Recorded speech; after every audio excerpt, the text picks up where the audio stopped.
sangat banyak sekali hal yang sudah dilakukan beliau untuk pembelajaran SMP dan SMA. Saya juga ini sudah tidak sabar Pak mendengarkan untuk bagaimana nanti pembelajaran HOTS yang bisa diterapkan di sekolah-sekolah, karena mungkin untuk teori sebelumnya kami sudah melakukan survei sebenarnya Pak di kalangan guru SMP dan SMA. Sebenarnya secara teori mayoritas guru-guru SMP dan SMA ini mengetahui gitu apa yang dimaksud dengan soal HOTS, tapi memang dalam implementasinya di sekolah, nah ini yang menjadi tantangan yang sangat besar sekali Pak. Ada mungkin kendala-kendala teknis yang belum bisa terpecahkan gitu, bagaimana caranya dan bagaimana nanti merancang soal-soal HOTS juga di sekolah gitu.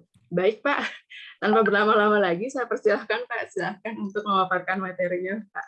Terima kasih. Baik, terima kasih Ibu Moderator, Ibu Intan Kurtiani.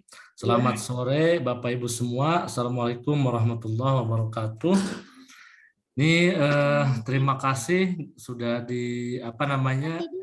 sudah diminta untuk datang dalam acara SiMagic ya, Sains dan Matematika menjadi asik. Nah, dalam kesempatan sore hari ini sesuai TOR ya, Terms of Reference, saya mohon izin untuk share screen langsung ya Ibu Intan ini. Iya boleh Pak.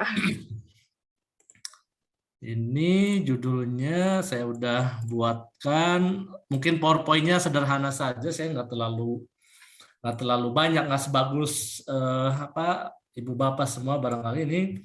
Saya akan membahas sedikit tentang teori dan praktik pengembangan soal-soal HOTS ini ya, dalam pembelajaran matematika. Kemudian ini disampaikan dalam webinar SiMagic Sabtu 28 Agustus 2021 ya, cocok ya. Kemudian nama tadi sudah diperkenalkan oleh Ibu Intan, ya, sudah lengkap, dan menurut saya terima kasih banyak sudah disebutkan banyak hal. Ya, ini agendanya ada tiga hal yang ingin saya sampaikan dalam pertemuan sore hari ini. Pertama, ya tentu meskipun barangkali sudah tahu tentang HOTS, tidak salah kalau seandainya saya mengulas sedikit tentang apa itu Higher Order Thinking Skills atau HOTS. Kemudian yang menjadi pokok utama dalam diskusi sore ini, saya akan berbagi sedikit pengalaman bagaimana mengembangkan soal HOTS dalam matematika, kemudian bagaimana menggunakan soal HOTS dalam pembelajaran matematika. Mudah-mudahan sudah sesuai dengan TOR yang sudah diharapkan oleh panitia. Oke, yang pertama sekilas mengenai HOTS. Mudah-mudahan tidak terlalu banyak keliru ini dengan Ibu Bapak. Maksudnya tidak banyak berbeda dengan Ibu Bapak. Saya juga mengutip dokumen-dokumen yang dikeluarkan oleh Kemendikbud dan juga yang populer di Indonesia. HOTS singkatan dari Higher Order Thinking Skills. Nah, ini pertama kali dikenalkan oleh Benjamin S. Bloom tahun 56. Jadi udah lama sebetulnya istilah ini ya Ibu Bapak. Nah, dalam bahasa Indonesia HOTS ini sering orang menerjemahkan atau menyebutnya sebagai keterampilan berpikir tingkat tinggi. Ini mudah-mudahan tidak berbeda dengan pemahaman Ibu Bapak. Nah, secara itu pengertian ini saya ngambil ada yang terbaru ini dari keluaran Kemendikbud, tapi juga ditunjang dengan referensi yang primer dari para penulis asing. Itu HOTS itu secara sederhana dapat dikatakan sebagai kecakapan berpikir pada tingkatan kognitif, analisis, evaluatif, dan sintesis. Atau dalam taksonomi Bloom termasuknya C4, C5, sampai C6 barangkali seperti itu ya. Nah, karena tingkatan kognitifnya itu C4, C5, sampai C6, HOTS ini mencakup kemampuan dalam hal pemecahan masalah, yaitu berpikir kritis, berpikir kreatif, penalaran atau argumentasi, dan pengambilan keputusan. Ini mudah-mudahan ini konsep-konsep ini saya kira Ibu Bapak sudah paham seperti yang tadi disampaikan oleh Ibu Kurtiani ya, Ibu Intan ya tadi ya. Nah, tapi ini saya mengulas saja ini menurut yang sudah direvisi tentang taksonomi Bloom yang direvisi oleh Anderson dan Cradwell. Seperti yang tadi saya sampaikan, HOTS itu masuk ke dalam C4, C5 sampai C6 ya. Tapi kita akan bahas selain C4, C5, C6, kita akan sedikit ulas mulai dari C1, C2, C3 sehingga Ibu Bapak mudah-mudahan bisa membedakan antaranya. Pak, apa itu LOTS? LOTS itu lower ya, ini lower order thinking skill. Lower order maksudnya keterampilan berpikir tingkat rendah. Kalau MOTS apa ya? Middle mungkin ya, medium atau order thinking skills. Jadi keterampilan berpikir menengah.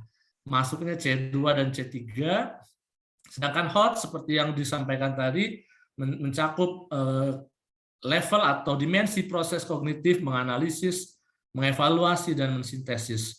Kata kerja operasional yang Ibu Bapak biasa pahami di sekolah ya, saya kira ini banyak ini ya Ibu Bapak. Saya tidak ingat semua, tetapi kira-kira kalau menganalisis ya kira-kira memisahkan ya. Arti dari analisis itu ya memecah yang tadinya satu kesatuan di apa namanya dipreteli atau bahasa Indonesia dipreteli ya, dipotong-potong, dipisah-pisahkan, itu namanya analisis. Sedangkan lawannya yang tadinya potongan-potongan terpisah disatukan, itu namanya sintesis. Sedangkan evaluasi ya memeriksa, mengkritik, mengomentari, julid lah bahasa netizen tuh julid itu evaluatif itu biasanya. Misalkan ada anak presiden jualan pisang misalnya, bukan pisang, jualan sebut saja martabak lah seperti itu ya. Nggak tahu di negara mana, pokoknya netizen suka ngomongin itu namanya evaluatif, namanya julid bahasa netizennya seperti itu. Itu adalah kemampuan julid itu termasuk HOTS termasuknya ya. Jadi tapi kadang benar ya, seringkali ya netizen tuh kadang benar ya, walaupun tidak semuanya benar. Saya dipahami ya, ini jadi sederhana sebetulnya. Sedangkan untuk MOTS ya termasuk memahami dan menerapkan, sedangkan LOTS mengingat barangkali. Ini mudah-mudahan mereview, merefresh ya istilahnya wawasan dan pemahaman Ibu Bapak. Oke, kita mulai dari yang paling sederhana, mengingat. Contohnya seperti apa Pak mengingat? Nah, contohnya soal ini mungkin soal SMP ini ya mungkin ya. Ibu Bapak boleh menjawab ya dari bilangan-bilangan berikut. Yang merupakan bilangan komposit adalah, nah ini Ibu Bapak mengingat itu bukan berarti mudah. Ibu Bapak harus tahu apa itu bilangan komposit. Nah itu seperti itu. Walaupun level berpikirnya level berpikir tingkat C1 atau level lower order thinking skills. Ada yang tahu ya bilangan komposit itu apa Ibu Bapak? Nah, ini namanya mengingat. Kalau tidak tahu apa makna dari bilangan komposit, nggak akan bisa siswa kita. Contoh lain, mengingat itu seperti apa? Misalnya, bangun datar berikut yang memiliki 4 titik sudut dinamakan adalah A. Lingkaran, B. Bidang 4 tegak, C. Jajar genjang, D. Prisma. Ini kalau siswa kita nggak paham makna 4 titik sudut, apa nanti jawabannya B, bisa jadi B. Ini mudah, tetapi kalau nggak paham, kalau nggak ingat 4 titik sudut itu maksudnya apa, ya nggak bisa gitu seperti itu. Kalau tidak mengerti makna komposit, nggak ingat dengan makna komposit, ya nggak bisa gitu seperti itu. Berikutnya singkat saja memahami. Memahami itu ya tadi contoh yang memahami. Kenapa ini disebut memahami? Ya harus balik lagi ke kata kerja operasional yang tadi ya Ibu Bapak yang tadi nih ya. Mana kata kerja operasionalnya tadi? Kalau mengingat itu mengenali, mengingat. Kalau memahami itu masuknya memberi contoh, mengelompokkan, merangkum, menyimpulkan, membandingkan, mengerjakan, menggunakan, itu menerapkan. Oke, kita lihat cocok nggak soalnya seperti yang tadi saya sampaikan. Memahami itu termasuknya memberi contoh atau mengenali gitu istilahnya ya. Ini tingkat SMP mungkin ini ya, yang bilangan berikut yang nilainya sama dengan 2/3. Anak-anak harus bisa mengubah 2/3 itu dalam bentuk pecahan lain. Nah di tingkat SMA barangkali gini, berikut ini yang merupakan persamaan lingkaran. Nah, dari pilihan A, B, C, D ini siswa diharapkan bisa memilih mana yang termasuk persamaan lingkaran. Itu memahami itu sebetulnya, mengenali, memberi contoh itu seperti itu. Sedangkan menggunakan, ini contoh menggunakan itu soalnya saya beri contoh satu. Di SMP ya, ini saya beri contoh satu contoh. Ini belum bikin nanti kita teknik membuat soalnya nanti akan kita sampaikan berikutnya. Yang penting paham dulu menerapkan. Coba Ibu Bapak yang ini. Kebun Pak Udin berbentuk persegi panjang seperti berikut. Jika panjang kebunnya berapa ini? 80 meter, lebarnya 60 meter, kebunnya luas sekali ya ini ya.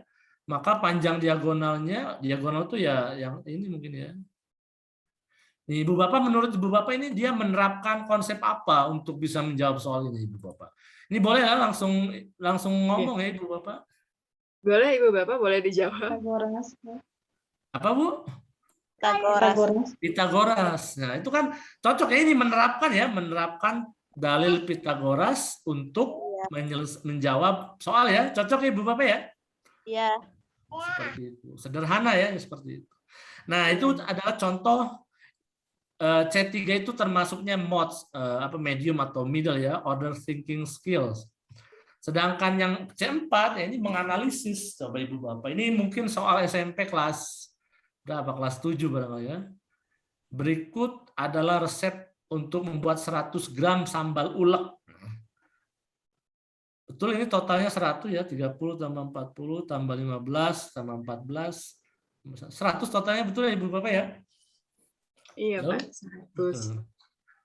Nah, ini bahannya resepnya kayak gini. Nah, sekarang kalau seandainya kalau ingin membuat 250 gram sambal ulek, maka tomat yang dibutuhkan ada berapa gram? Nah, ini kalau 100 butuh 40 gram. Kalau 250 butuh berapa gram itu kira-kira Ibu Bapak? Nah, ini Ibu anak-anak harus bisa menganalisis dulu ini. Menganalisis itu memecahkan ya, bisa membandingkan. Coba kita lihat kata kerja operasionalnya apa. Saya juga nggak ingat semua gitu. Coba kita lihat ya Ibu Bapak. Apa tadi? Mendiferensiasi, mengorganisasi, memisahkan, memecahkan, mendekonstruksi. Mendiferensiasi apa maksudnya? Memisahkan itu apa maksudnya? Kayak kita lihat ya. Jangan-jangan ini bukan soal analisis, Pak. Oke, Ibu Bapak kalau bikin 100 gram butuh 40 gram tomat ya. Kalau bikin 250 gram berarti butuh berapa Ibu Bapak ini ya? Kira-kira. Ada yang bisa bantu jawab? Mungkin, Pak. 100. Gimana? Berapa? 100 gram. 100. Nah, alasannya kira-kira kenapa? Perbandingan, Pak. Pakai perbandingan. 2,5 kali. 2,5. Nggak kelihatan kan di soal ini nggak menanyakan berapa perbandingan, nggak pernah nanya kan dia, ya nggak? Dia sudah langsung meminta siswa menerapkan. Siswa harus bisa membaca tabel, udah kompleks, relatif kompleks ya. Dia harus menganalisis, oh tomatnya di sini 40% ya.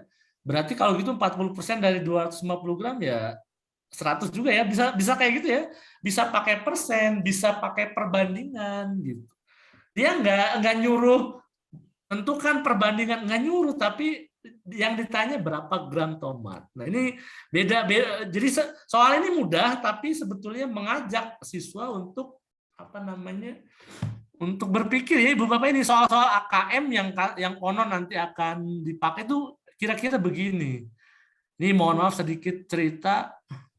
Ya, enggak cerita. Saya di UPI beberapa dosen terlibat dalam pembuatan, termasuk sebut saja saya, jangan. Jadi kira-kira akan seperti ini, soal-soal yang sifatnya levelnya higher order thinking skill, tidak sulit, bukan sulit ya, tapi berpikir tingkat tinggi gitu. Dan berpikir tingkat tinggi itu bukan berarti sulit Ibu Bapak, beda dengan sulit.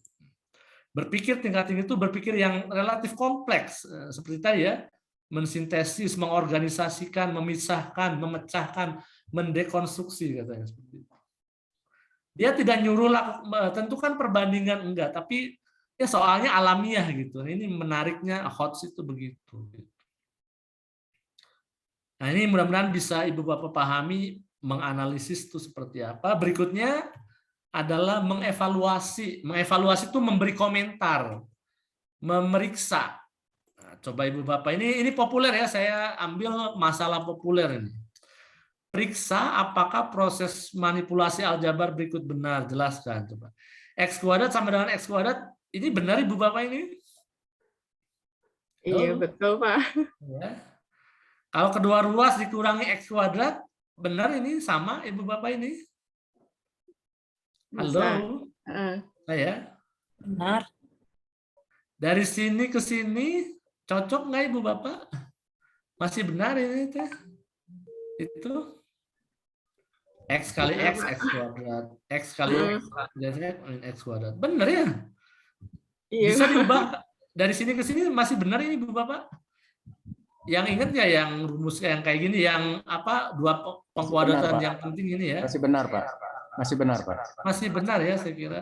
Iya. Nah, kalau seandainya siswa diminta coba periksa di sebelah mana, kenapa bisa 1 sama dengan 2? Nah, kalau soalnya coba periksa benar atau tidak langkah pengerjaan seperti ini, maka dia termasuk mengevaluasi C5. Sebelah mana? Dari sini ke sini benar Ibu Bapak ini ya, saya kira. Tidak ada masalah kan ini? Sebelah mana kelirunya? Nah, itu kalau Ibu Bapak mungkin di siswa SMA mungkin ini ya, diberikan ke siswa SMA misalkan. Coba periksa sebelah mana. Ada nggak kekeliruannya? Kalau ada, di mana letaknya? Itu, ada Pak. Ada ya, di sebelah mana? Ya? Baris keempat salah. 1, 2. Kenapa ini salah, Pak? Nah, ini. X dikali 0 itu bukan X, Pak. Kenapa? X dikali 0 itu bukan X. Nah, terus? Yang kedua juga, X ditambah X dikali X kurang X, kan ini juga X kali 0 juga. Kan begini biasanya, kan ini sama nih. Nah, ini sama nih biasanya. Ini coret. Nah. Biasa anak-anak kan begitu, Ibu Bapak, biasanya. Biasanya coret kan itu ya. Konsep coretnya bukan begitu, Pak. Ya, Bapak, karena Bapak adalah guru, jadi udah tahu. Nah, kalau diberikan ke siswa, mungkin akan menarik buat siswa. Di sebelah mana coret-coret? Coret-coret, kenapa nggak boleh coret-coret? Nah, misalkan. Itu kan jadi diskusi yang mungkin bisa menarik buat anak-anak. Nah, kemampuan memeriksa dan bisa menjelaskan kenapa suatu proses pengerjaan aljabar itu keliru atau benar, itu namanya tahap evaluasi. Evaluasi itu artinya memeriksa, mengecek, membuat keputusan apakah benar atau salah, seperti itu. Decision making ya istilahnya, barangkali seperti itu. Oke ya, jadi Ibu Bapak bisa bikin soal-soal lain yang lebih menarik, lebih menantang barangkali seperti itu. Misalkan kalau ada soal kayak gini, X tambah Y sama dengan 1, 2X tambah 2Y sama dengan 2, coba selesaikan misalkan. Anak-anak pasti akan berusaha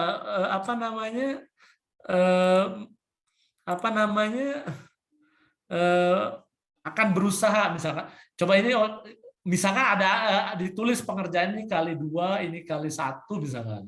Ini jadi 2X tambah berapa? 2Y sama dengan 2, nanti 2X tambah 2Y sama dengan 2, nanti dikurangkan jadi hilang semua. Misalkan, apakah ada yang keliru? Misalkan anak-anak diminta memeriksa, misalnya itu juga soal yang sifatnya evaluatif seperti itu. Bisa dipahami nih Bu Bapak ya, ini tentang evaluatif ya saya kira. Halo. Mudah-mudahan. Bisa dipahami Bu Bapak ya ini ya. Memeriksa. Ibu Bapak bisa bikin soal-soal lain yang lebih sengaja salah misalnya. Dibuat misalnya X pangkat 3 sama dengan X kuadrat. Kemudian X sama dengan akar X pangkat 3 misalkan. X sama dengan X pangkat 3/2 misalkan. Ini benar atau salah misalkan. Nah, periksa apakah langkah ini benar atau salah. Bisa jadi hal-hal semacam ini menjadi menjadi sesuatu yang menarik. Silakan aja Ibu Bapak buat sehingga siswa itu mau memeriksa seperti itu. Oke, itu adalah C5, sedangkan C6 ya biasanya ini tidak mesti soal cerita, bisa juga soal pembuktian, atau di SMA jarang sekali saya kira anak-anak diminta buktikan bahwa seringnya itu tinggal pakai rumus. Nah sekarang mah mungkin anak-anak yang punya kemampuan berpikir yang bagus bisa diminta, misalkan ada soal semacam ini, jika akar-akar dari persamaan kuadrat adalah ini alfa dan beta, maka tunjukkan bahwa nilai mutlak alfa dikurangi beta adalah akar b kuadrat min 4ac per a. Nah ini kalau siswa bisa menemukan, bisa mensintesis fakta-fakta tentang akar-akar persamaan kuadrat, kemudian membentuk rumus seperti ini, maka itu adalah termasuk sifat sintesis. Tidak mesti membuktikan Ibu Bapak, bisa juga memecahkan suatu masalah, ya bisa berupa soal cerita. Saya tampilkan di sini bukan dalam bentuk soal cerita, karena ya biar Ibu Bapak punya keyakinan, oh ternyata nggak harus soal cerita, yang namanya soal C4, C5, C6 nggak harus soal cerita. Saya sebetulnya banyak referensi soal cerita, tapi saya ingin memberi contoh bahwa tidak mesti soal cerita yang namanya soal C4, C5, C6. Oke, mudah-mudahan bisa dipahami Bu Bapak ya tentang C1 sampai C6.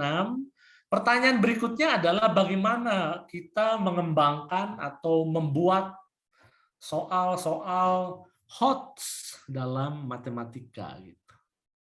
Itu ya.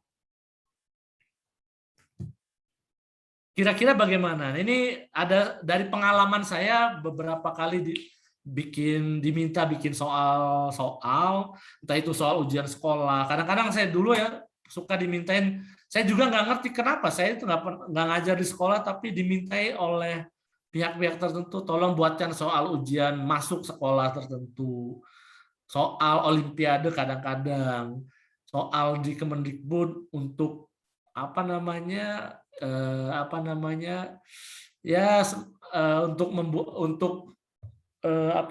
untuk menyeleksi guru-guru berprestasi dan sebagainya. Dari pengalaman itu sebetulnya sederhana saja, ada tiga cara pengembangan soal yang saya sering lakukan. Yang paling sederhana dan yang paling sering dipakai baik oleh guru-guru, dosen-dosen barangkali, ya tinggal pakai saja tanpa mengubah apapun. Mungkin hanya menerjemahkan, ngambil dari buku, ngambil dari internet, ngambil dari dokumen soal-soal tahun kapan itu, mungkin tahun-tahun zaman dulu, itu namanya diadopsi gitu. Nah, cara yang berikutnya yang kadang-kadang juga sering dipakai kalau punya waktu, mengadaptasi atau menginovasi seperti itu. Menginovasi itu mengubah-ubah soal tanpa menghilangkan esensi soal. Tanpa menghilangkan esensi soal yang lama. Seperti apa mengubah-ubahnya nanti kita akan belajar. Dan yang terakhir yang ini nggak tahu sebetulnya ini tidak bisa diajarin, yang ini biasanya orang-orang pandai, orang-orang kreatif itu ya buat aja punya inspirasi tersendiri. Nah, inspirasi ini seringnya terjadi atau muncul kalau kita sudah lama bergelut dengan soal-soal, misalkan soal-soal yang biasa Ibu Bapak buat. Nah, seringnya nih di sekolah ini, mohon maaf, nggak tahu benar, nggak tahu salah, mudah-mudahan tidak benar. Ya kita itu malas bikin soal sendiri itu, repot, belum tentu benar juga. Seringnya itu ngambil dari buku, dibuat ulangan harian. Nah sebaiknya nanti mah jangan. Kalau bisa ya nggak apa-apa, sebetulnya saya tidak melarang, cuman kalau bisa dari adopsi diadaptasi. Ini yang paling memungkinkan untuk dicobakan. Oke, kita lihat cara dengan adopsi ya Ibu Bapak. Dengan adopsi itu bagaimana? Ini saya ambil soal PISA tahun 2012, ambil aja diterjemahkan. Ini namanya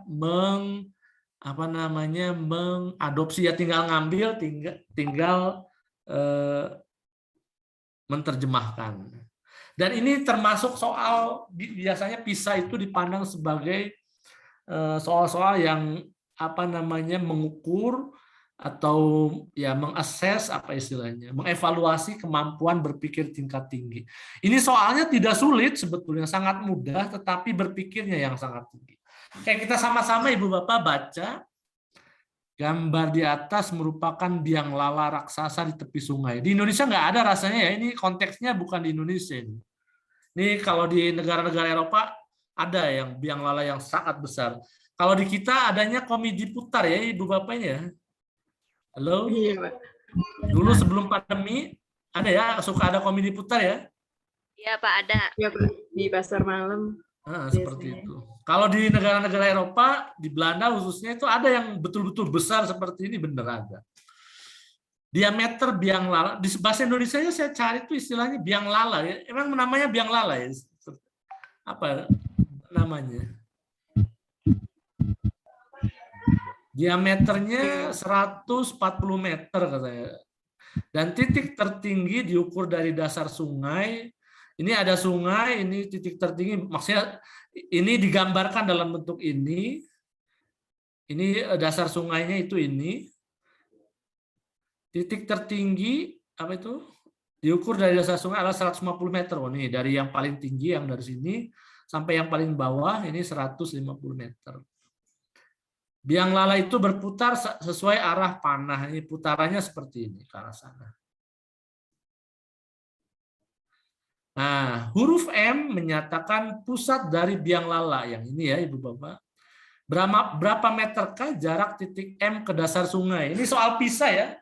Apa itu PISA? PISA itu Program for International Student Assessment ya istilahnya. Jadi assessment atau evaluasi siswa internasional. Program evaluasi siswa internasional. Tahun 2012 saya ambil nih, diterjemahkan oleh saya. Berapa meter jarak titik M ke dasar sungai? Ini berapa kira-kira Ibu Bapak ini? Jarak M ke sini. 80. Berapa Ibu Bapak? 8? 8 apa? Halo? 80. 80 ya. Menurut Ibu Bapak, ya betul. Karena dari mana 80 ini? Kira-kira mengapa bisa 80 Ibu Bapak? Mudah ya ini? 140 Jari-jari, bagi 2 tambah 10. Ah, betul. Jadi jari-jari biang lala ini berapa? 70 ya ini ya? 70. Kenapa 70? Karena tadi diameternya 140. Kemudian 70 tambah 10 jadi 80 meter. Nah ini soalnya soal yang mudah.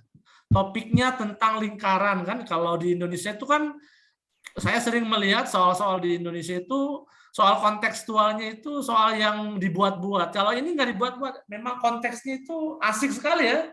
Dia nggak ditanya ini lingkaran, enggak. Pokoknya bentuknya udah dikasih tahu, bentuknya seperti itu gitu.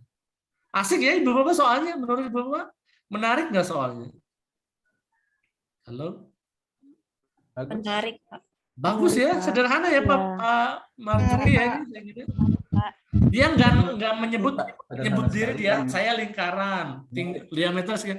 Cuman dia dikasih tahu ya dongeng aja apa adanya. Nah, itu Gambarnya sangat membantu, Pak. sangat membantu. Jadi berfungsi ya Ibu Bapak ya. Berfungsi. Sangat berfungsi seperti itu. Asik dan saya tuh kagum dengan orang yang bikin soal semacam ini. Luar biasa. Dia nggak nanya berat-berat. Tapi mengapa siswa kita nggak bisa menjawab soal-soal semacam ini? Bayangkan, siswa SMP kelas 9 dan SMA kelas 10 banyak yang tidak bisa menjawab soal ini. Saya tidak mengerti mengapa mereka tidak bisa. Ini padahal mudah ya, Bapak ya. Tapi dia termasuk, menurut saya dia udah nggak tahu udah C4 ya mungkin ya dia. Saya kira termasuk level analisis. Soalnya tuh canggih menurut saya, asik banget. Bukan tentang kesulitannya. Kalau dibanding soal olimpiade jelas soal olimpiade jauh sulit sekali. Ini tuh asik sekali soalnya. Saya tuh sangat kagum dengan yang bikin soal ini. Ya saya cuma menerjemahkannya juga dengan rasa yang puas gitu istilah apa ya. Saya tuh senang sekali baca soal ini, bagus sekali. Kenapa bisa sebagus ini? Nah, Ibu Bapak untuk bisa ini ya pertama mungkin ngambil saja terjemahkan. Berikutnya itu harus bisa meniru soal ini bagaimana cara mengubahnya. Gitu. Oke, kita coba nikmati lagi soal PISA soal berikutnya. Masih yang sama soal yang tadi konteksnya, tapi yang ditanya berbeda. Mohon maaf ini saya nggak ngerti. Siswa Indonesia banyak yang nggak bisa soal ini. Saya nggak ngerti juga. Siswa kelas 9 SMP padahal SM 9 dan 10 saya nggak paham mengapa apakah siswa kita begitu nggak disebut bodoh ya. Saya nggak ngomong bodoh ya, mohon maaf ini. Bagaimana, kenapa bisa seperti itu? Kayak kita lihat, diketahui bahwa biang lala bergerak dengan kecepatan konstan. Kayak fisika, kelihatannya fisika, padahal matematik. Biang lala itu berputar satu putaran penuh dalam waktu 40 menit. Jadi dia berputar satu putaran penuh, jadi kalau titik P muter sampai P lagi itu lamanya 40 menit. Ini si John ya, mulai menaiki biang lala dari titik P sampai di posisi manakah si John setelah setengah jam? Nah, jawabannya kira-kira gimana?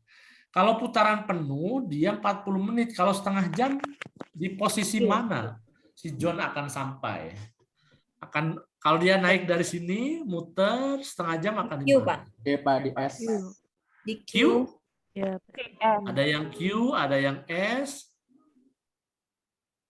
dari mana? Kenapa jawabannya Q, Bu? Oh, Arahnya iya. salah.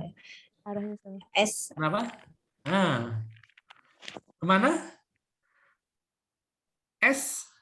Iya. Nih, Ibu Bapak ini soalnya tentang apa ini sebetulnya ini?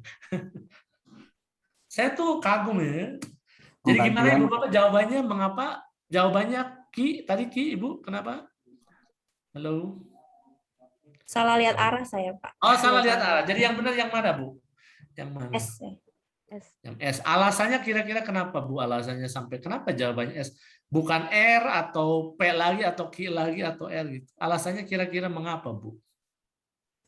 Kalau saya mungkin ada beberapa cara yang bisa ditawarkan oleh Bapak Ibu, tapi saya tadi mengambil cara yang sederhana bahwa ini ada 4 bagian, berarti ini bisa masuk ke pecahan juga sebenarnya. Jadi 40 menit berarti antara P ke Q ini ya 10 menit begitu. Jadi saat 10 menit ya 3 kali 10 menit gitu ya. 10 itu yang paling sederhana ya Pak ya.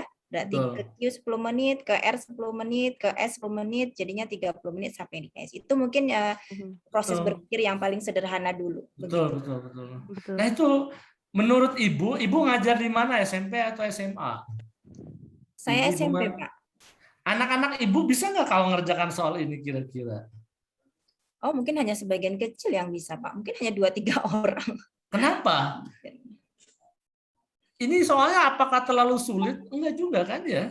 Kadang anak-anak mereka kesulitan dalam menganalisis soal cerita itu, Pak, mungkin.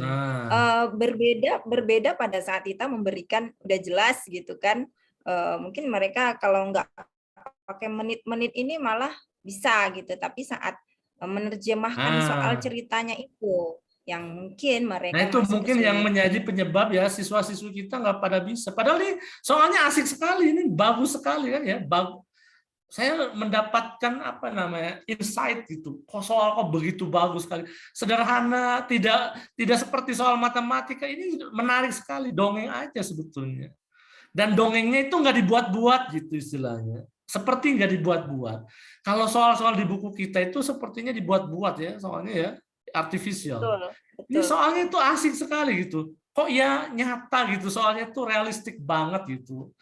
Nah, ini yang bikinnya itu hebat dan seperti itu. Nah, Ibu Bapak kalau bisa cobakan soal ini ke siswa-siswi Ibu Bapak di SMP ataupun SMA, saya yakin banyak yang bisa lah harusnya mereka itu.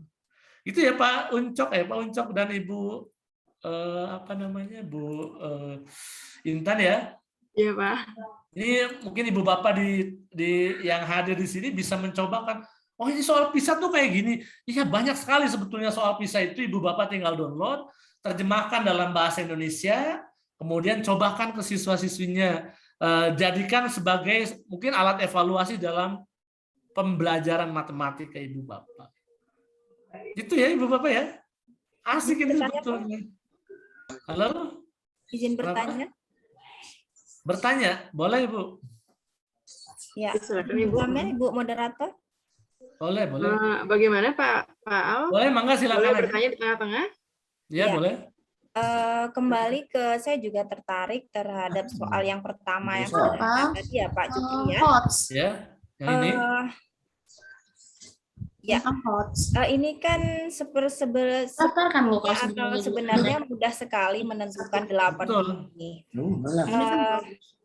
Apa alasan dari Bapak mengatakan bahwa ini tuh udah termasuk menganalisis begitu? Oh iya, dia pertama harus bisa memahami gambar, bisa membaca teks. Dia harus tahu 140 meter tuh dari mana ke mana, dari sini ke sini kan, diameter. Oh, diameter tuh ini 140 gitu. Oh, berarti jari-jarinya 70 gitu. Tanpa harus ditanya berapa jari-jarinya, nggak pernah nanya kan ya. Pokoknya gitu. Nah, yang ditanya itu bukan jari-jari tapi jarak M ke bawah. Itu artinya jari-jari ditambah tinggi ini gitu. Itu analisis itu. Kalau nggak kayak gitu, dan ibu bapak dan ibu atau kita semua harus bisa membedakan bahwa soal HOTS itu bukan soal yang sulit. Tidak sama dengan soal sulit. Soal sulit belum tentu HOTS, soal HOTS belum tentu sulit. Bisa jadi soal HOTS itu sulit, tapi belum tentu sulit. Soal C1 bisa jadi lebih sulit daripada soal C6. Contohnya, ini banyak kan ada orang-orang yang hafal kitab suci tertentu misalkan. Itu kan sulit, tapi menurut Bloom itu C1, level mengingat doang gitu. Level rendah. Tapi itu sulit. Nah, sedangkan ada yang kayak gini C4, tapi nggak sulit sebetulnya, tapi butuh berpikir yang lebih kompleks. Nah, itu beda, harus berbeda. Nah, ini namanya cara adopsi ya, cuma ngambil dari soal yang dikeluarkan PISA, kita terjemahkan, disajikan ke siswa-siswi kita. Baik untuk soal evaluasi atau untuk motivasi belajar atau sebagai tes formatif barangkali Ibu Bapak ini. Jadi saya langsung aja nih ya Ibu Intan. Jadi penerapannya itu kalau kita ambil soal bisa harus dipikirkan oleh kita. Oh, ini cocoknya untuk mengevaluasi apakah siswa sudah paham tentang konsep-konsep lingkaran, jari-jari, diameter dan sebagainya atau keliling lingkaran. Bisa diberikan ya Ibu Bapak, ini soal yang menarik sekali sebetulnya. Di kita itu sering terpaku oleh SKKD kurikulum, kalau nggak sesuai kurikulum nanti takut dimarahin kepala sekolah. Guru itu jangan berpikir cuma begitu. Oke, kita ikuti administrasi, tetapi kita harus merdeka, bebas pikiran kita. Ya udah kita, oh ini menurut kita harus independen gitu. Kita harus bisa memilih, oh ini soalnya cocok untuk materi lingkaran. Nah, kita itu memang ada merdeka belajar, tetapi umumnya tidak merdeka, Ibu Bapak. Ini kritik buat Ibu Bapak dan mungkin buat saya juga. Kalau diminta merdeka, malah nanya formatnya apa. Justru kalau nanya format, itu nggak merdeka sebetulnya. Takut salah, Pak. Itu berarti nggak merdeka. Jadi merdeka itu bebas, sesuai aturan, tetapi kita punya kreasi sendiri untuk menentukan, oh ini kayaknya cocoknya buat materi lingkaran. Saya akan berikan soal ulangan harian untuk mengevaluasi apakah siswa sudah mengerti pengertian lingkaran, jari-jari, diameter, keliling misalkan. Soalnya ini misalkan. Cocok ya Ibu Bapak ini ya saya kira. Ini namanya merdeka. Tapi Pak, ini SK apa yang KD apa yang cocok? Astagfirullah. Saya harus bagaimana lagi menjelaskan? Ibu bapak itu adalah orang merdeka, bebas memilih. Punya otoritas untuk menentukan mana yang cocok atau tidak cocok dengan materi yang ibu bapak sampaikan. Nah itu guru hakikat dari yang diharapkan Mas Menteri itu ya, Mas Menteri siapa? Nadiem ya. Ini mah udah disuruh merdeka malah nanya format yang RPP 1 lembar mana? Astagfirullah. Itu nggak merdeka Ibu Bapak sebetulnya. Kontradiksi dengan merdeka itu sebetulnya. Ini mohon maaf ya Ibu Bapak ya. Ini masih ada waktu, ini masih banyak loh, soalnya saya ada banyak yang mau disampaikan. Kayak ini cara adopsi namanya. Nah sekarang bagaimana cara adaptasi? Nah soal tadi kita adaptasi. Coba kita adaptasi. Ini bukan soal PISA ini, saya udah adaptasi lagi. Saya sudah mengadaptasinya teknik adaptasi itu ya. Saya soalnya tetap sama, konteksnya sama.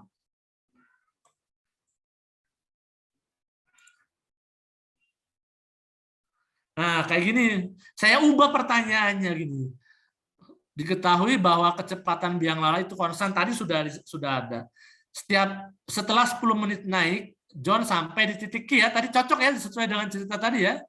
Berapakah jarak titik Q ke dasar sungai? Kalau ditanya kayak gitu, sama nggak dengan jarak Q ke dasar sungai? Menurut Ibu Bapak? M ke dasar sungai. Jadi si John naik biang lala sampai titik Q, jarak si John ke dasar sungai berapa gitu dari sini ke sini? 85. Berapa? 80 juga. 80. Soalnya ini udah saya ubah. Ini namanya konteksnya sama, tetapi pertanyaannya sedikit istilahnya sedikit diadaptasi. Nah, Ibu Bapak dengan konteks ini, Ibu Bapak bisa bertanya bisa puluhan pertanyaan ya Ibu Bapak ya. Ini contohnya ini ya, contoh mengadaptasi soal. Jadi Ibu Bapak pelajari soal PISA. Saya mau nanyanya jangan yang seperti soal PISA, tapi saya mau bertanya sendiri. Boleh. Itu namanya teknik adaptasi. Bisa kan sering kan Ibu Bapak ya, ada soal ini soal bagus, yang diganti angka-angkanya doang atau diganti pertanyaannya kan ya. Itu teknik adaptasi. Saya juga sering melakukan itu. Ada soal dari buku, misalnya saya ngajar kuliah geometri, soalnya bagus nih. Saya ubah aja sedikit pertanyaannya. Di buku menanyakan ini, saya tanyakan aja yang berbeda. Sama kesulitannya tidak lebih mudah. Gitu. Namanya teknik adaptasi. Bisa dipahami Ibu Bapak ya? Jadi kalau Ibu Bapak punya ngambil soal PISA, ada 20 soal, bisa 2000 soal, bisa 200 soal Ibu Bapak kembangkan. Paham Ibu Bapak ya? Ini soal buatan saya ya, ini maksudnya pertanyaannya saya ubah sendiri ini. Dari sini sampai sini itu adalah buatan atau inovasi saya, adaptasi yang saya lakukan.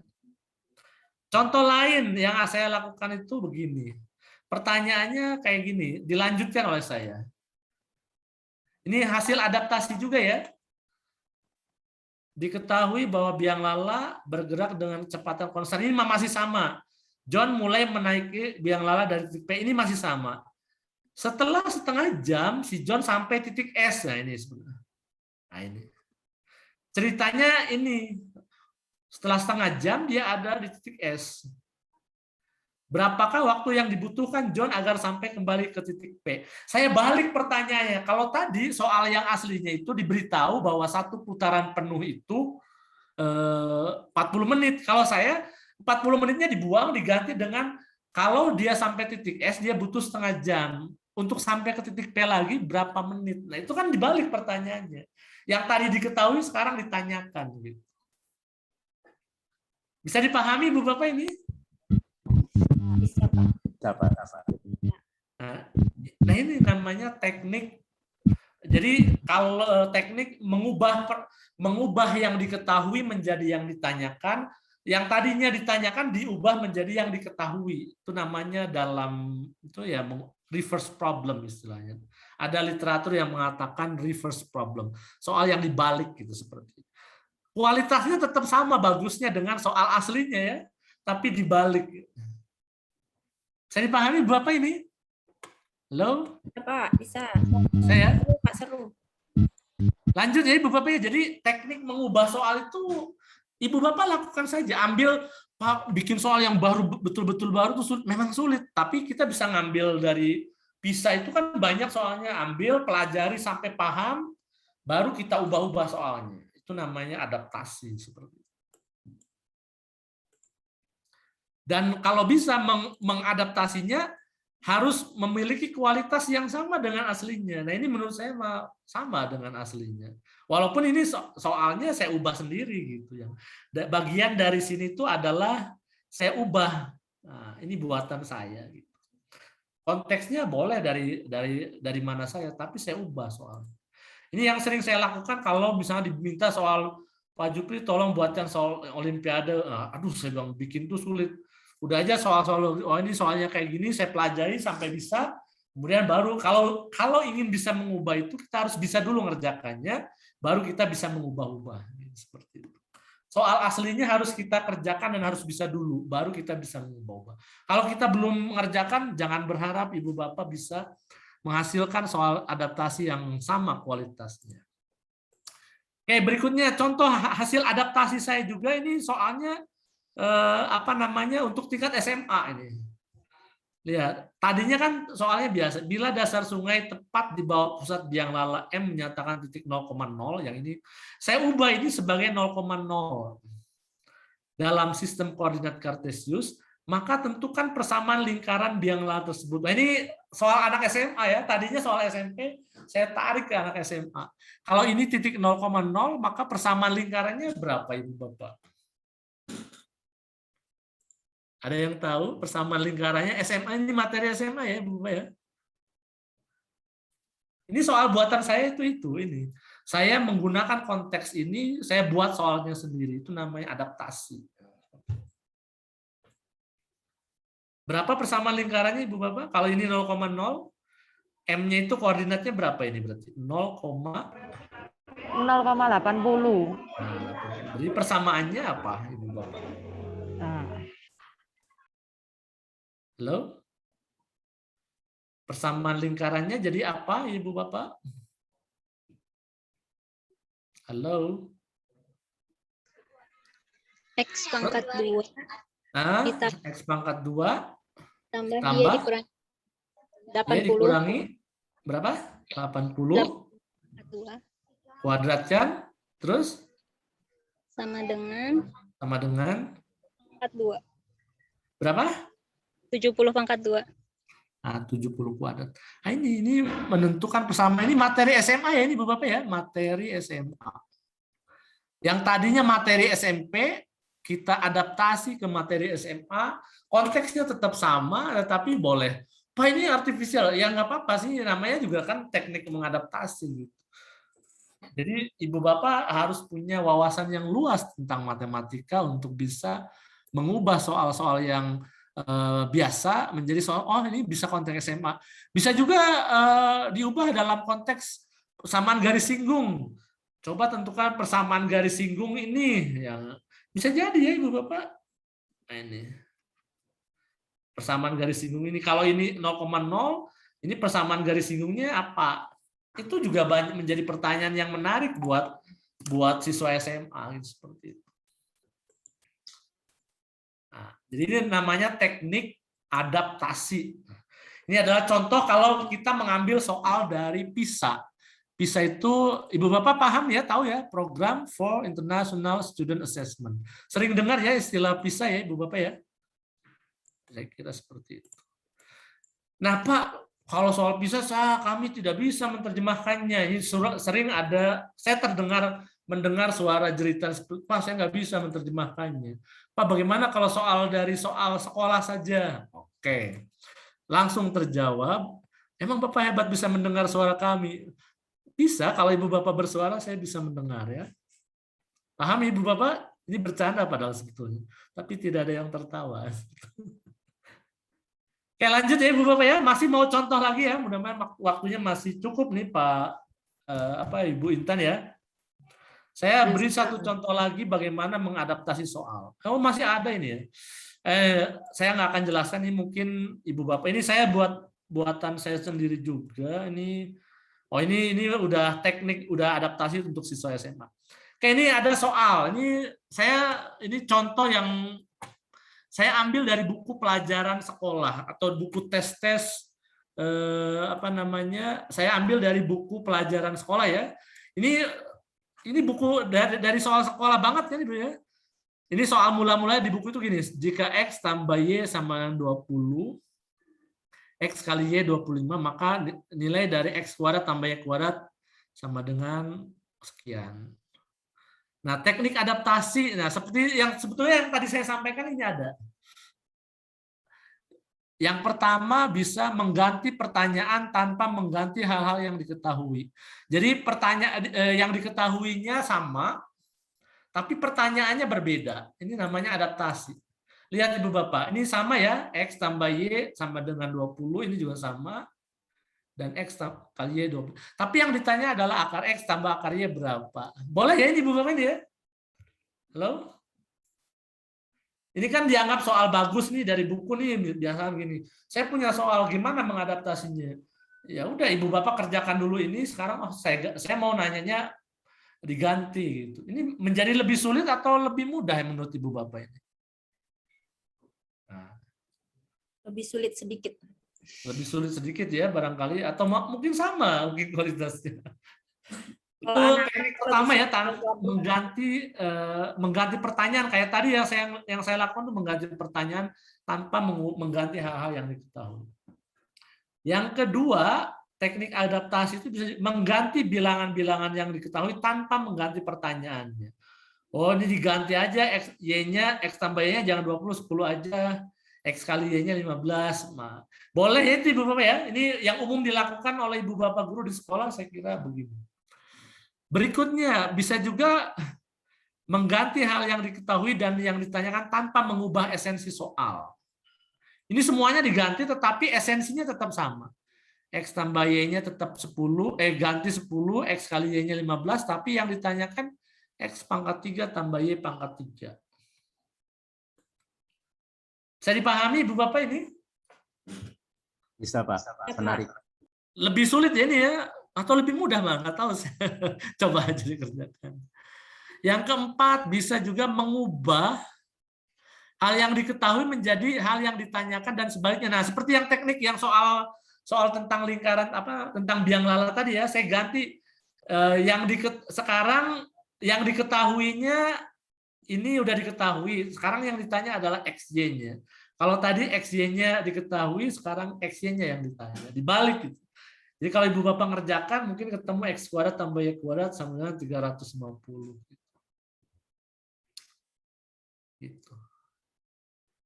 Bisa dipahami Ibu Bapak ya, jadi teknik mengadaptasi ini ngambil dari buku pelajaran. Bagaimana, Pak ini soal HOTS nggak? Ya bisa jadi sih sebetulnya, cuman ya dalam konteks aljabar bisa jadi soal HOTS. Kemudian yang kelima, mengganti salah satu informasi yang diketahui dengan informasi lain. X tambah Y sama dengan 20-nya sama, tapi yang di X kali Y-nya 25 ini diganti dengan akar X tambah akar Y sama dengan akar 30. Kemudian berapa X kuadrat tambah Y kuadrat. Bisa jadi seperti itu. Ini namanya teknik adaptasi, bagaimana mengembangkan sebuah soal yang ada di buku pelajaran menjadi soal lain yang lebih menarik dan mungkin lebih menantang buat siswa-siswi kita gitu, seperti itu. Nah, ini saya kira Ibu Bapak bisa mencontoh bagaimana kalau ngambil soal dari PISA tadi kan, waduh Pak, saya kendala tidak bisa menerjemahkan misalkan, atau saya nggak bisa Pak, ini mohon maaf ya, sering saya mendengar kayak gitu, saya nggak bisa Pak, itu bikin PowerPoint-nya aja repot. Ya gimana ya? Ya bisa jadi gini, Ibu Bapak ambil dari buku, tulis tangan, ganti sendiri. Namanya teknik adaptasi. Nah, teknik yang ketiga yang namanya kreasi mandiri, ya saya nggak bisa mengajarkan. Ini mah biasanya soal-soal yang keluar secara original, asli. Ya, hasil perenungan, hasil pengalaman yang lama, atau bisa jadi pengalaman yang tiba-tiba langsung dibuat soal juga bisa terjadi seperti itu. Yaitu saya nggak bisa memberi trik dan tipsnya, paling hanya menyarankan lakukan berinteraksilah dengan soal-soal yang dipandang bagus, nanti biasanya Ibu Bapak akan terpengaruh untuk bisa membuat soal-soal yang relatif bagus. Nah, itu beberapa teknik, dua teknik dasar ya, adopsi ambil saja, adaptasi. Nah, ini banyak ragamnya dan bukan hanya 5 doang Ibu Bapak ya, banyak, mungkin 6, 7, 8 bisa 100 kemungkinan untuk mengadaptasi suatu soal menjadi soal baru yang lebih menarik dan lebih hot barangkali seperti itu. Nah,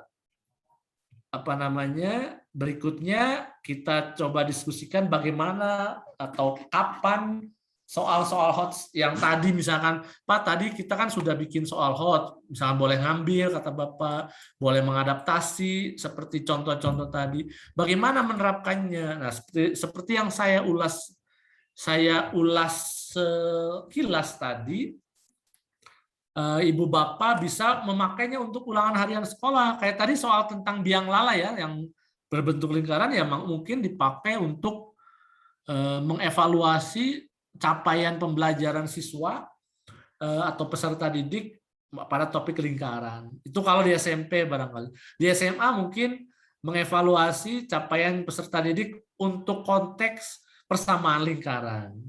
persamaan lingkaran yang pusatnya bukan di 0,0. Itu kan sering ibu bapak nanya, SKKD-nya apa, indikatornya apa, selalu nanya gitu. Itu nggak merdeka sebetulnya. Udah aja berpikirnya sederhana aja, selama itu topiknya tentang lingkaran, kita coba aja, kita cari yang cocok dengan kurikulum. Bisa juga kalau ibu bapak tergabung dalam MGMP, kemudian menjadi guru inti ya, istilahnya apa istilahnya ya, guru inti biasanya sering diminta untuk bikin soal ulangan umum di kabupaten atau kecamatan atau kabupaten barangkali seperti itu. Bisa ya, boleh dipakai untuk ulangan umum. Tapi bisa juga ibu bapak menerapkannya itu di awal pembelajaran, kayak tadi soal tentang cerita biang lalanya dulu barangkali, untuk memotivasi siswa untuk mengenalkan konteksnya dulu, barangkali boleh.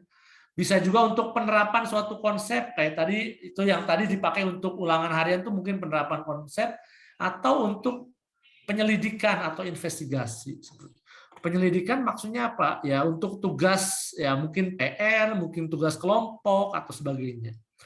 Nah, sering orang bertanya, Pak, model pembelajarannya apa? Itu saya tuh agak jawabnya gimana ya itu. Terserah modelnya apa aja, mau scientific boleh, mau inquiry boleh, tergantung tujuannya mau diapakan. Soal hot study itu dipakainya untuk apa? Kalau investigasi ya mungkin untuk model discovery atau problem based learning mungkin bisa seperti itu. Silahkan ibu bapak itu cocokkan. Toh pada praktiknya ibu bapak di sekolah itu walaupun kurikulum 13 atau kurikulum apapun, seringnya itu banyaknya ceramah gitu, banyaknya ekspositori. Saya nggak ngerti juga mengapa begitu. Iya Pak, dosennya juga di kampus ngajarinya ekspositori, discovery. Ya nggak pernah itu. Ya betul begitu Bu Intan. Saya ngajarinya apa namanya? Ya betul juga kadang-kadang ya. Seperti itu. Ya, saya bukan menjelek-jelekan, termasuk saya sendiri juga sama. Yang paling populer dan yang paling asik dan mudah ya ekspositori, mudah, cepat, lebih banyak yang disampaikan, walaupun belum tentu siswa-siswi kita mampu memahami semuanya. Nah, jadi kalau bertanya modelnya apa, Pak? Astaga. Ya gimana? Terserah aja. Kira-kira apa? Tergantung tujuannya. Tujuannya mau dipakai apa ini? Kalau tujuannya untuk proses pemecahan masalah ya mungkin problem based learning atau model inquiry, saya terserah Ibu Bapak. Kalau sifatnya ekspositori mungkin pakai pendekatan saintifik, tanya jawab di kelas, bisa seperti itu. Terserah. Kooperatif boleh Pak? Boleh. Apalagi nanya apalagi? Model realistik boleh. Justru soal-soal PISA itu adalah contoh paling konkret, paling bagus untuk kalau ibu bapak bertanya seperti apa soal realistik, seperti tadi, seperti soal yang PISA tadi, itu contoh soal realistik banget. Dan realistik itu bukan yang sehari-hari doang ya. Soal yang dari buku pelajaran tadi, yang aljabar yang kompleks tadi, itu juga bisa realistik. Kalau itu bermakna dalam pikiran siswa, kalau bisa dibayangkan dalam pikiran siswa, itu realistik. Ini bisa menjadi soal realistik. Tergantung perspektif kita memaknai realistik. Nah, seringkali orang keliru memaknai realistik hanya kehidupan sehari-hari doang. Itu tidak lengkap pemahamannya. Itu Ibu Bapak ya, beberapa ada 3 teknik tadi. Tentang yang lain-lain, Ibu Bapak bisa, nah ini beberapa referensi terpilih. Nah, Ibu Bapak bisa membaca ini. Saya juga pernah menulis makalah ini, ya bisa dicari saya kira. Saya kira itu Bu Intan yang bisa saya sampaikan, kurang lebihnya mohon maaf. Mohon maaf ini masih ada waktu sebetulnya sampai 16.30, tapi ini 16.23 sudah hampir beres. Mungkin biar banyak diskusinya. Terima kasih. Untuk sementara saya kembalikan ke Ibu Intan Kertiani. Silakan. Terima kasih Pak Al. Tadi penyampaian materinya sangat menarik sekali ya Pak Al. Ternyata memang untuk soal hot sendiri bukan soal sulit, bukan termasuk bukan pasti soal hot ya Pak ya ternyata. Ya betul. soal HOTS lebih kepada bagaimana kompleksitas kita berpikir mengenai pengerjaan dari soal-soal tersebut. Dan tadi juga sudah dijelaskan bagaimana cara kita mengembangkan soal, bisa lewat adopsi, adaptasi, dan kreasi mandiri. Mungkin kreasi mandiri agak lebih susah dilakukan ya Pak, untuk guru-guru mungkin bisa melakukan adopsi dan adaptasi. Baik, Bapak Ibu yang ingin bertanya bisa raise hand di akun Zoom-nya. Selanjutnya akan saya pilih. Ini ada satu orang yang bertanya, Pak. Sambil menunggu juga, Ibu bisa ya ada bisa diketik juga di kolom chat. Banyak pertanyaan di chat ini Bu Intan, saya lihat. Oh iya Pak. Oh, dari ini dulu yang pertama Pak. Dari Pak Uncok sebenarnya tadi ada bertanya juga sih Pak. Pak, dalam soal ini apakah perlu kita sebutkan arah putaran, mungkin maksudnya di biang lala tadi Pak ya, arah putaran sesuai arah jarum jam atau berlawanan Pak? Oh, yang tadi kalau dilihat soalnya itu sudah ada informasinya ya. Jadi putaran biang lala sesuai tanda panah. Bentar, saya share lagi biar jelas barangkali mungkin ya. Ah, ini bentar. Mana tadi?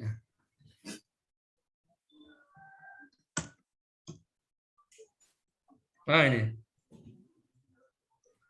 Biang lala. Kelihatan nggak ini Bu Intan? Nah, biang lala itu berputar sesuai arah panah ya. Arah panahnya kan ini ya. Nah, ini sudah ada. Ya boleh juga diganti dengan biang lala berputar searah atau berlawanan arah jarum jam, boleh, itu juga saya kira nggak masalah. Tapi ini udah ada tanda panahnya. Boleh dikreasikan, Pak, boleh nggak kayak kita ubah putarannya sesuai jarum jam? Boleh, silakan aja, asal tanda panahnya mungkin dihapus dulu seperti itu. Silakan. Dilakukan penyesuaian juga ya Pak ya di gambar. Iya, betul, disesuaikan ya, saya kira.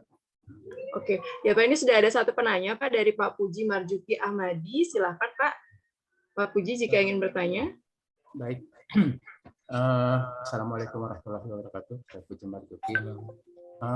Begini Pak, mengenai tadi bahwa memang kesulitan kita mengajar matematik itu, pertama adalah anak-anak itu begitu dengar matematik udah ketakutan, satu yang sulit seolah-olah gitu. Itu yang satu. Kedua, kita sebagai guru sering kesulitan untuk memberikan konsep matematis, jadi konsep dari berpikir matematiknya untuk bisa dipahami anak.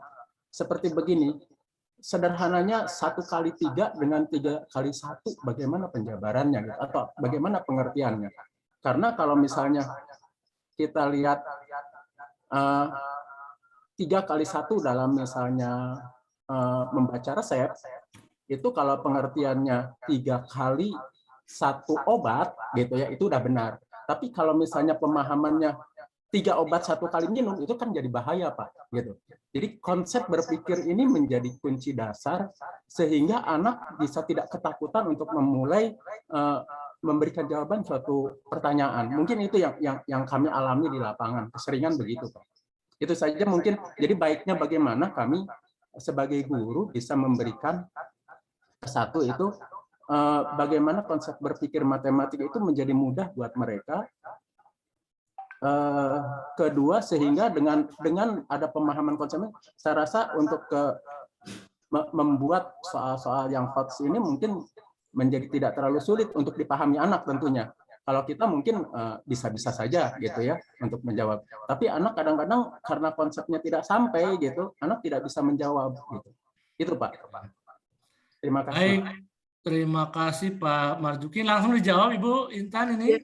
Baik, silakan Pak, bisa langsung dijawab. Ya. Sebetulnya begini, bagaimana biar si anak tidak takut dengan matematika. Matematika itu sulit, itu benar. Matematika itu abstrak, itu benar. Ya udah aja kita mengajar, tidak usah menakut-nakuti siswa. Mengajar ya mengajar dengan sebagus mungkin. Nah, kuncinya adalah kita harus menyiapkan diri bahwa mengajar itu disiapkan betul-betul dari rumah. Ini seringkali ini mohon maaf ya, banyak guru itu, guru matematika ini mohon maaf sekali. Datang ke kelas, nanya ke yang bisa sampai mana kemarin, terus nyatet, dijelaskan contoh, itu nggak akan menarik, itu pasti apa itu mengajarnya gitu doang. Beda kalau di dosen atau di perguruan tinggi, kalau nggak menyiapkan nggak akan bisa gitu. Jadi adalah menyiapkan diri. Wah, saya harus untuk bisa soal yang post tadi saya siap betul-betul siapkan dulu sebagus mungkin. Kita ambil soal hotsnya, terjemahkan, nanti kita sajikan dengan menarik, dengan sebagus mungkin. Kalau kita melakukan persiapan, biasanya bagus ngajarnya gitu. Terus kita juga, kayak kalau seandainya siswa kesulitan di bagian ini, saya harus bisa menjelaskan begini. Kalau siswa nanti kesulitan di bagian ini, saya akan menjelaskan begini. Kita ada persiapan dulu. Nah, persiapan itu bukan berarti RPP-nya harus tebal, bukan. Kalau untuk ibu bapak yang sudah senior, cukup ya dari buku, boleh baca dulu, buku ini hari ini, besok saya akan ngajar halaman ini sampai sekian. Saya siapkan dulu di atas kertas, ditulis dulu, atau kalau perlu bikin PowerPoint dulu. Tapi jangan merepotkan ibu bapak, persiapan aja begitu. Pikirkan bagaimana cara menyampaikan itu sebaik mungkin kepada siswa-siswi kita. Tujuan mengajar itu adalah biar orang lain paham. Seringkali ini di tempat lain ya ibu bapak, ada guru itu bangga kalau siswa-siswinya nggak bisa itu. Saya tidak paham dengan prinsip seperti itu. Jadi dia merasa hebat, merasa pintar ketika siswa-siswinya pusing dan tidak bisa. Itu paradigma yang keliru gitu. Tujuan mengajar adalah kita harus bisa menyampaikan sesuatu agar orang lain paham. Kalau kita nggak bisa membuat orang lain paham, kita harusnya sedih dan sangat kecewa dengan diri kita. Gitu. Jadi tidak usah menyalahkan siswa kita, kamu mau belajar itu. Tanya dulu, kitanya belajar enggak? Gitu. Ini bukan Bapak ya, ini bukan Bapak. Ini untuk semua yang hari di sini, sering saya mengamati begitu. Gitu. Misalkan, anak-anak kalian harus mengerjakan PR, harus rajin belajar. Ditanya balik, gurunya belajar nggak di rumah? Persiapan nggak dalam mengajar? Nah, kalau seandainya ibu bapak dalam mengajar tidak pernah menyiapkan, tidak pernah membaca terlebih dahulu, jangan berharap anak-anak kita mau belajar dan mau mengerjakan PR. Atau mau membaca terlebih dahulu. Enggak, itu biasanya begitu. Nah, ini sebagai contoh ya, ini ibu bapak bukan buat Pak Marzuki doang. Saya itu kuliah, dulu itu sangat galak. Galak itu begini, kalau yang terlambat nggak boleh masuk. Pokoknya nggak boleh masuk. Terlambat 1 menit pun enggak. Tapi lama-lama itu yang sakit hati saya sendiri. Mahasiswa saya boleh terlambat kapanpun. Tapi saya sendiri harus datang tepat waktu. Kalau bisa lebih awal dari mahasiswa. Akhirnya masuk nggak ada yang terlambat. Gitu. Jadi dibalik dari kitanya, kalau kita ingin bagaimana supaya, kenapa ya siswa-siswa saya nggak paham konsep dasar 1 tambah 3 kali 1 1 kali 3. Jangan-jangan mungkin mereka tidak paham dengan apa yang saya sampaikan. Jangan-jangan ya, mungkin bertanya anak-anak, apakah yang ibu atau bapak sampaikan sudah bisa dipahami? Belum, biasanya rame kan anak-anak ya. Kalau belum berarti ulangi lagi nggak apa-apa. Biasanya tuh anak-anak tuh kalau kita mengulangi, oke, bapak ulangi. Anak-anak akan perhatikan. Biasanya ya, ini teknik saya biasanya begitu. Pak, boleh marah nggak? Boleh sih sebetulnya, bukan marah ya, tegas barangkali seperti itu. Jadi kalau kitanya berusaha mengerti pikiran siswa, mengerti apa yang diinginkan siswa, ya nanti akan sampai gitu. Jadi sebetulnya mengajar itu adalah berkomunikasi dengan siswa kita. Kalau kita mengajar tapi siswa kita nggak ngerti, berarti komunikasi kita kurang bagus sebetulnya. Begitu ya Pak Ucok ya, Bu Intan ya saya kira. Nggak tahu dulu, Pak Jupri juga dulu kami nggak paham itu. Ya mungkin, mohon maaf, mungkin komunikasi saya juga tidak sebagus Ibu Bapak. Kayak tadi konsep 3 kali 1. Nah Ibu Bapak tergantung itu konteksnya bagaimana. Di Indonesia dipahami, itu seperti di Amerika 3 kali 1 itu artinya 3 times. Jadi 3 kali. Yang 3 kali itu adalah satunya. 1 tambah 1 tambah 1. Itu perjanjian saja sebetulnya. Di negara lain 3 kali 1 ya 3 gitu. 3-nya itu ada 1. Tergantung kesepakatan. Nah, di Indonesia umumnya menggunakan kesepakatan bahwa 3 kali 1 itu adalah 1 tambah 1 tambah 1. Tergantung bagaimana kesepakatan kita. Itu mungkin mohon maaf ini Pak Marzuki, saya sedikit menyinggung banyak orang, tapi memang ini ya perlu saya sampaikan kepada kita semua, termasuk saya sendiri. Saya juga tidak akan berharap kepada para mahasiswa yang Anda harus belajar, rajin belajar, membaca, dan kalau saya nggak pernah belajar, nggak pernah menyiapkan untuk mengajar, jangan berharap anak-anak kita mau belajar. Itu mungkin ya kata kuncinya Ibu Intan ya, saya kira. Begitu. Berarti memang. Terima kasih Pak. Ya, sama-sama. Berarti memang harus ada persiapan juga dari gurunya, Pak ya. Betul. Bisa memahami bagaimana posisi dari siswanya sendiri. Betul. Nah, selanjutnya nih Pak, di kolom chat juga ada pertanyaan lagi, Pak. Apa saran Bapak dari Diana, Pak? Apa saran Bapak tentang cara penyelesaian soal-soal asesmen nasional dengan tepat? Maksudnya apa?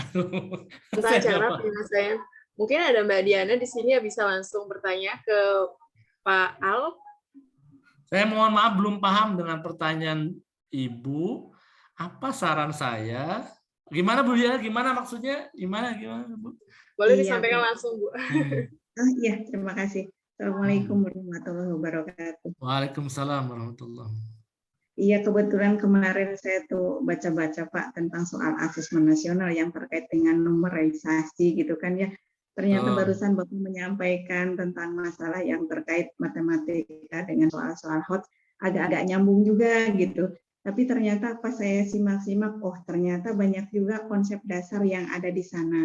Sehingga saya ingin tahu, sementara saya kan belum pernah menerapkan soal-soal asesmen itu ke siswa, Pak. Barangkali Bapak selaku orang pendidikan itu lebih tahu bagaimana saya harus menerapkan soal-soal asesmen itu ke dalam konteks kesehari-harian soal yang di sekolah, Pak. Terima kasih. Assalamualaikum warahmatullahi wabarakatuh. Waalaikumsalam warahmatullahi wabarakatuh. Baik, pertanyaan Bu Diana, bagaimana menerapkan soal-soal HOTS itu dalam pembelajaran matematika keseharian? Nah, seperti yang tadi saya sampaikan, kayak tadi kan soal biang lala, oh ini cocoknya untuk materi lingkaran SMP kelas 8 ya Ibu ya, kalau nggak salah ya.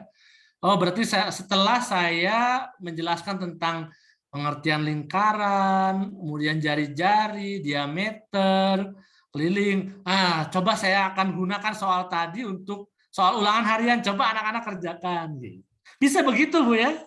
Jadi dipakai aja coba. Itu kalau untuk soal ulangan harian. Bisa juga soal AKM atau soal seperti tadi itu, saya mau mencobakan di soal ulangan umum setelah satu bab selesai, mau tes sumatif atau istilahnya tes formatif atau apa namanya, ya cobakan aja untuk ulangan harian, boleh seperti itu. Atau begini, kalau itu mah banyak yang nggak paham, saya mau nyoba sebelum mengajarkan materi lingkaran, saya cerita dulu tentang biang lala. Nah, yang tadi itu, soal yang tadi tayangkan pakai PowerPoint ini anak-anak, ini ceritanya Ibu pernah ke luar negeri melihat biang lala gede banget, boleh ya saya kira. Untuk memotivasi, oh gitu, di Indonesia mah adanya komedi putar yang di pasar malam gitu, boleh itu juga konteksnya seperti itu. Nah ini ada masalah. Tadi jarak pusat biang lala ke dasar sungai berapa ya? Nah untuk bisa menjawab itu, hari ini kita akan belajar tentang lingkaran, baru masuk ke konteks lingkaran gitu. Bisa begitu Ibu, bisa seperti itu gitu. Jadi banyak cara ya, boleh di awal, boleh di tengah-tengah, boleh di akhir pembelajaran untuk itu. Atau bisa juga buat PR, boleh. Kerjakan dulu silahkan di rumah, nanti dibahas di pertemuan berikutnya. Nah ini yang sering terjadi, banyak ibu bapak guru, bukan Bu Diana ya ini, banyak ibu bapak guru memberi PR tetapi tidak pernah memberi feedback, tidak pernah memeriksa PR dari anak-anak yang sudah bekerja keras, berkeringat, bahkan banting tulang untuk mengerjakan PR, tapi tidak pernah dibahas di kelas. Cuma dinilai, kamu nilainya 5, 4, atau kalau dalam skala 100 kamu 60, 40, itu nggak ada guna, nggak terlalu banyak berguna gitu. Harusnya soal-soal misalnya ulangan dicek, oh ini yang paling sulit soal ini dibahas di kelas, yang paling mudah dibahas, itu namanya feedback. Harus ada ulasan materi. Mungkin ada yang mengeluh, tapi Pak waktunya nggak ada, kurikulumnya padat. Nah sekarang kan kurikulumnya merdeka. Kalau merdeka tuh ya bebas kita. Tapi Pak kepala sekolah itu nggak ngerti apa-apa. Independensi itu ada pada guru sebetulnya. Kita harus bisa mengajarkan konsep-konsep yang esensial kepada siswa-siswi kita. Gitu. Misalkan tentang lingkaran ini seharusnya butuh 3 minggu. Saya bisa mengajarkan dalam 2 minggu esensinya aja. Yang 1 minggu untuk diskusi soal-soal yang sifatnya hot misalnya, boleh. Jadi guru itu sebetulnya punya independensi. Merdeka belajar itu begitu sebetulnya. Guru punya otonomi menentukan berapa banyak yang harus disampaikan untuk menyampaikan materi, berapa banyak untuk diskusi masalah-masalah yang sifatnya higher order thinking skills. Itu yang diharapkan Pak Menteri kita. Cuman di lapangan itu saya tuh sedih sebetulnya. Kok yang datang nanya formatnya gimana, terus kepala sekolahnya masih menuntut SKKD harus dicapai semua, materi yang dalam buku harus selesai. Aduh, saya mau garuk-garuk nggak gatal gitu istilahnya. Tapi saya menjelaskannya juga sulit. Nasional ini juga Pak adalah bagian daripada itu Pak. Kenapa Pak? Ini yang maksudnya asesmen nasional itu justru semacam uji petik dari pemerintah. Kalau nggak salah ya Pak ya ini tuh.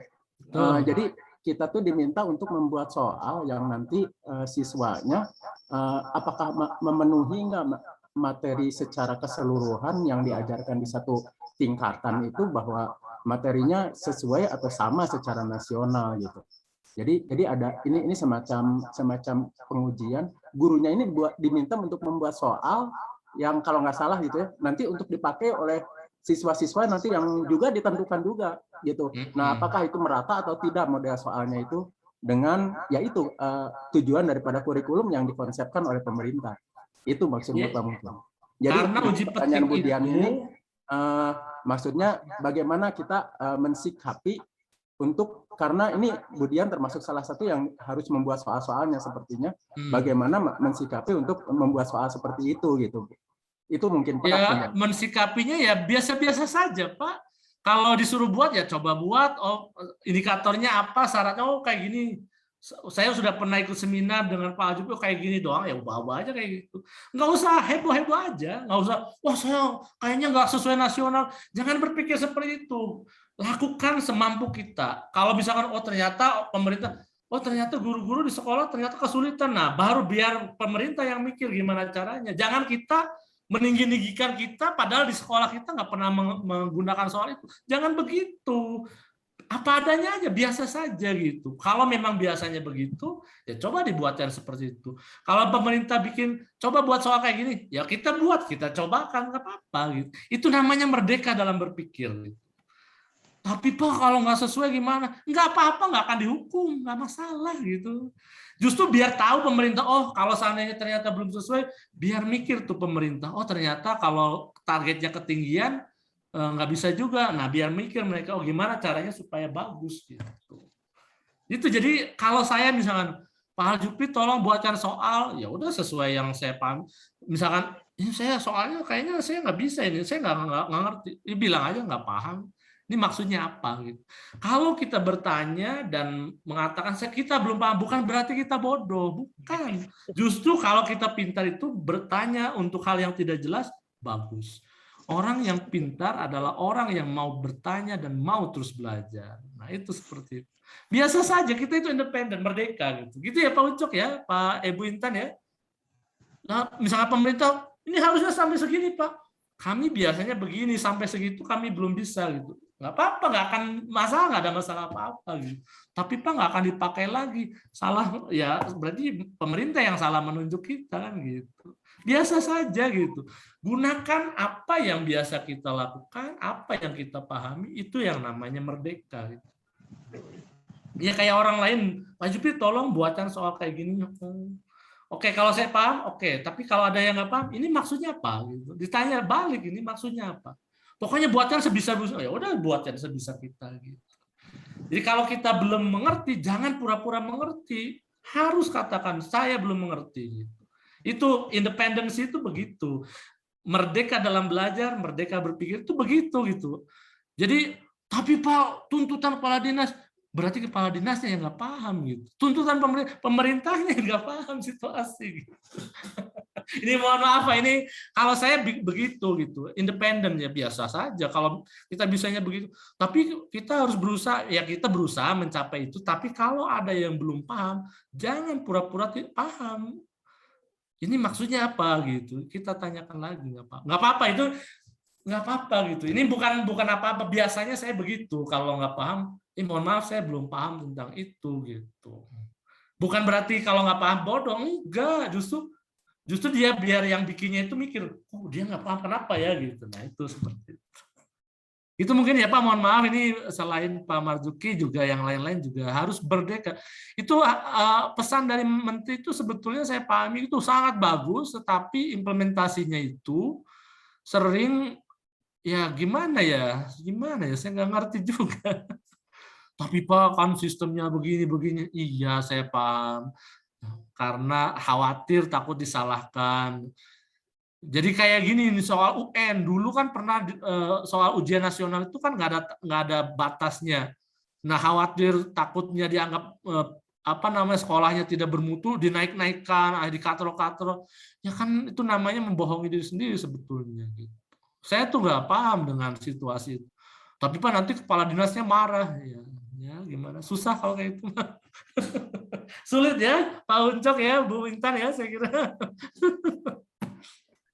Oh baik Pak, terima kasih Pak. Bapak Ibu sekalian, waktu kita tinggal 5 menit lagi. Ini ada satu pertanyaan lagi Pak Al, mungkin bisa dijawab secara singkat nih Pak. Dari Ibu Eti Gumanti, mungkin menanyakan Pak, berarti untuk soal HOTS itu bukan hanya untuk siswa pengayaan saja ya berarti Pak? Bukan, untuk semua siswa. Tadi kan soal yang contoh yang tadi yang tentang biang lala kan, untuk semua siswa saya yakin kalau dicobakan mungkin bisa ya Ibu Bapak ya. Justru maksudnya mengapa pemerintah menyarankan harus bersifat HOTS soal-soal yang dipakainya. Itu tuh maksudnya biar level berpikir siswa-siswi kita, mau siswa yang dianggap pandai ataupun tidak pandai, itu meningkat. Berpikirnya itu berpikir tingkat tinggi. Dan berpikir tingkat tinggi itu tidak sama dengan berpikir sulit ya. Bukan soal HOTS tidak sama dengan soal sulit. Bisa jadi soal yang tadi saya sudah sampaikan, soal C1 yang LOTS, yang lower itu sangat sulit bisa. Kayak tadi kan Ibu Bapak belum tentu bisa jawab. Soal bilangan komposit apa ya? Itu belum tentu bisa jawab itu. Padahal cuma kalau kita tahu istilah bilangan komposit ya bisa jawab dengan mudah gitu. Tapi untuk orang yang tidak mengerti apa itu komposit, setengah mati pun nggak akan bisa gitu seperti itu. Jadi yang namanya sulit itu tidak sama dengan soal HOTS, belum tentu. Sekali lagi ada orang yang hafal kitab suci tertentu ya, agama tertentu.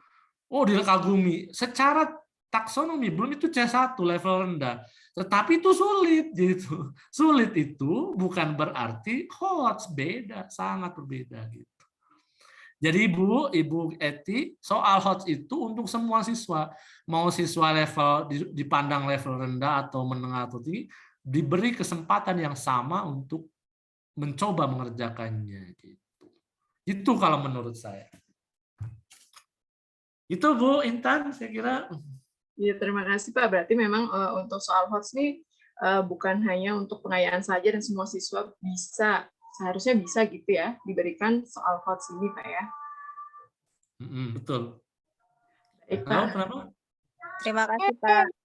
Ya, sama-sama. Gimana Bu Intan? Maaf tadi ada agak tidak terdengar. Tadi saya ini Pak menekankan lagi dari yang Bapak sampaikan, berarti memang soal HOTS ini bukan untuk pengayaan saja ya berarti bukan, Pak ya. Bukan. Seharusnya bisa diberikan kepada semua siswa berarti Pak ya. Betul. Baik, terima kasih Pak Al untuk penyampaian materinya dan diskusi kita pada sore hari ini. Diskusinya sebenarnya berlangsung hangat sekali pada sore hari ini, tapi karena waktu juga yang membatasi kita, jadi diskusinya hanya bisa sampai sini saja. Untuk PPT-nya sekiranya apakah bisa di-share Baik, nanti saya share ke Bu Intan ya, saya share. Terima kasih, karena ada peserta juga yang menanyakan Pak, karena PPT-nya berisi sekali gitu Pak ya. Ya, baik, saya share nih, bentar. Kita. Saya share, nanti bisa dikirim ke Bu Intan. Bentar, saya print dulu PDF. Oke, silakan lanjutkan Bu Intan. Saya sambil ini dulu mau ngirim ya. Baik, terima kasih Pak Al. Untuk semua Bapak Ibu yang ada di sini, sesi diskusi kita sudah selesai sampai di sini. Untuk selanjutnya kita bisa masuk lagi ke room utama. Nanti di tombol di layar Bapak Ibu akan masuk pilihan untuk masuk ke room utama. Nanti di room utama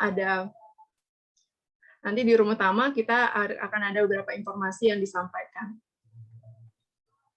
mengenai presensi dan juga link untuk pengambilan sertifikat.